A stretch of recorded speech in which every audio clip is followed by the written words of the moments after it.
네, 안녕하세요. 저는 오늘 드디어 발표를 하게 된 황아영입니다.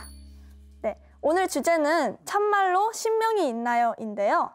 요즘에는 신의 세계를 다루는 드라마나 영화, 웹툰들이 많이 나오면서 사람들이 누구나 한 번씩은 사후 세계나 귀신에 대해서 생각을 해보게 됩니다.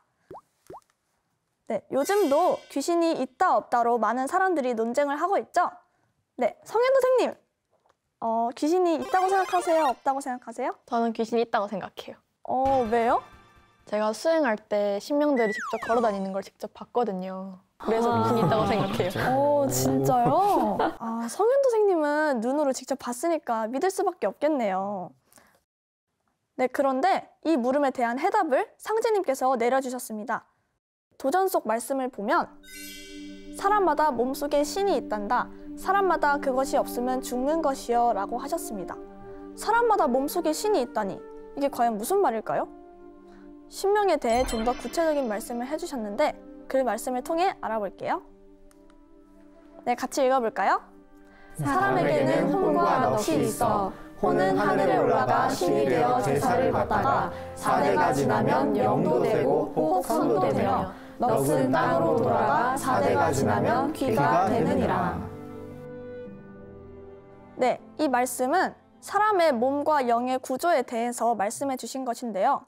상제님 말씀에서도 알 수 있듯이 사람에게는 육체와 영체 두 부분으로 이루어져 있습니다. 사람에게는 단순히 눈에만 보이는 육체만 있는 것이 아닌 눈에 보이지 않는 영체, 즉 우리가 흔히 말하는 영혼이 있다는 것이죠. 영체는 우리에게 보이지 않는 또 하나의 몸으로 우리 육체와 똑같은 인간의 모습을 하고 있습니다. 또 영체는 혼과 마음을 담은 그릇인데요.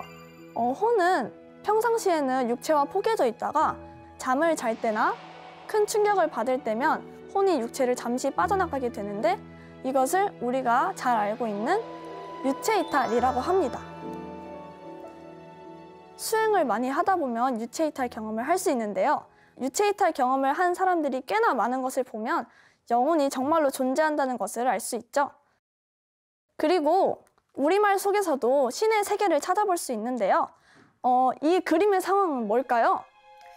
장례식 같은데. 네, 장례식이죠. 지금 할머니께서 돌아가셨잖아요. 그렇죠. 네, 돌아가신다라고 표현을 하는데요. 돌아가신다라는 표현은 죽은 영혼이 원래 있던 곳으로 돌아간다고 해서 돌아가신다라고 하는 거예요. 우리가 자주 쓰는 표현인데 이런 비밀이 있는지 몰랐죠? 그리고 이 상황은 무슨 상황일까요? 애가 뭘 잘못해서 엄마한테 엄청 혼나고 있는 것 같아요. 네, 맞아요. 혼나고 있죠. 네, 혼난다라는 표현을 방금 쓰셨는데요. 혼난다, 그러다 혼줄 난다.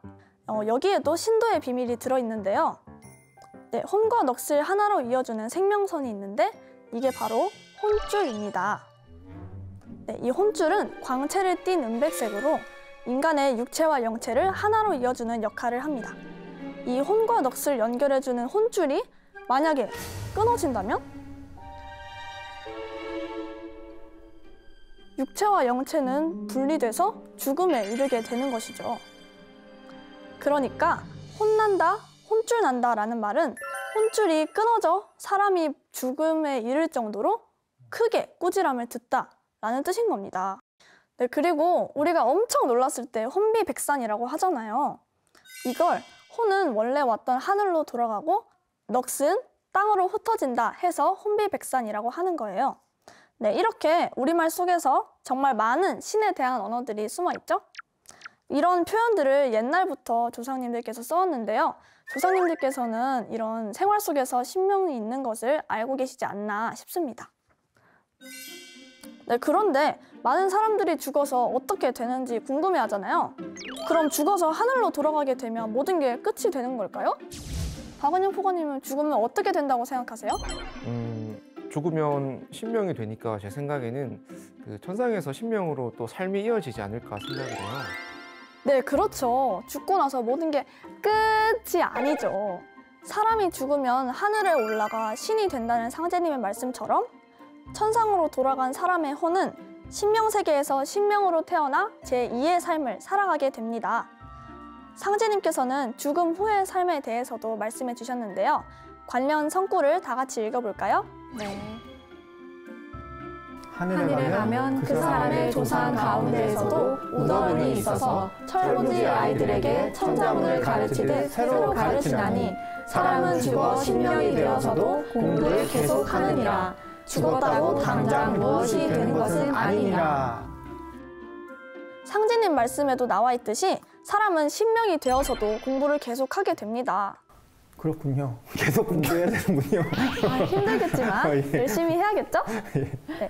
이 그림과 같이 사람이 죽어서 천상으로 올라가면 천상에도 수많은 나라가 있어서 사람이 사는 것처럼 살아가게 된다는데요. 그러면 신명은 하늘에만 있을까요? 성윤 선생님? 답은 뭘까요? 신명은 제 뒤에도 있고 제 주변에도 있을 것 같습니다. 아, 네, 맞아요. 네, 성윤 선생님이 말씀하신 것처럼 신명은 어디에나 있습니다. 네, 상제님께서는 천지간에 가득 찬 것이 신이니 풀잎 하나라도 신이 떠나면 마르고 흙 바른 벽이라도 신이 떠나가면 무너지고 손톱 밑에 가시가 드는 것도 신이 들어서 되느니라. 신이 없는 곳이 없고 신이 하지 않는 일이 없느니라 라고 하셨어요. 네, 그렇다는 것은 우리가 사는 집에도 학교에도 지금 여기에도 신이 꽉 들어찼다는 거죠. 이 많은 신들 중에는 우리같이 인간 모습을 한 인격신도 있고 천둥신이나 바람신, 도깨비 같은 자연신도 있습니다. 네, 신의 세계는 이렇게나 복잡한데요. 이렇게 많은 신들이 우주에 꽉 들어찼다는 겁니다. 그럼 과연 여기에도 저기에도 천상에도 있는 신명들과 우리 인간들은 어떤 관계일까요? 뗄래야 뗄 수 없는 관계? 저는 신명이랑 사람 엄청 친한 관계라고 생각해요. 네, 역시 상제님 말씀으로 알아볼게요. 마음이랑 귀신이 왕래하는 길이니 마음속에 성현을 생각하면 성현의 신이 와서 응하고 마음속에 영웅을 생각하고 있으면 영웅의 신이 와서 응하며 마음속에 장사를 생각하고 있으면 장사의 신이 와서 응하고 마음속에 도적을 생각하고 있으면 도적의 신이 찾아와 응하느니라. 이 말씀처럼 자기 자신이 마음먹기에 따라서 응하는 신이 달라진다는 것입니다. 만약 제가 어떤 사람을 미워해서 그 사람에 대해서 나쁜 마음을 먹게 되고 나쁜 생각을 하게 된다면 그에 맞는 신이 찾아와서 저에게 응하게 되겠죠? 마음을 잘 먹어서 착하고 고든 생각만 하면서 산다면 여러분은 더욱 착하고 고든 사람이 될 것입니다. 네, 그런데 이 말씀에는 더 중요한 뜻이 담겨 있습니다. 네, 저승과 이승은 동전의 양면같이 서로 영향을 주고받는다고 하잖아요. 네, 이 말씀은 우리의 생각에 따라서 저승의 신명들이 응감해서 이 세상, 즉 이승의 일이 벌어진다는 거예요. 내가 좋은 생각을 하면 좋은 신이 응해서 좋은 일이 일어나고 나쁜 생각을 하면 나쁜 일이 일어난다는 거죠. 네, 그러니까 생각 하나, 행동 하나를 착하고 신중하게 해야 된다는 겁니다. 또 그리고 신도를 잘 공경해야겠죠. 네, 마음가짐이라는 게 굉장히 중요하네요. 오늘 듣고 보니까요. 네, 어떤 그쵸. 마음을 먹어야 되는지. 네, 맞습니다. 네, 오늘은 신명이 어떤 존재인지, 인간과 신명은 어떤 관계가 있는지에 대해서 알아보았는데요. 네, 많은 도움이 되셨으면 좋겠고 이상 발표를 마치겠습니다. 감사합니다.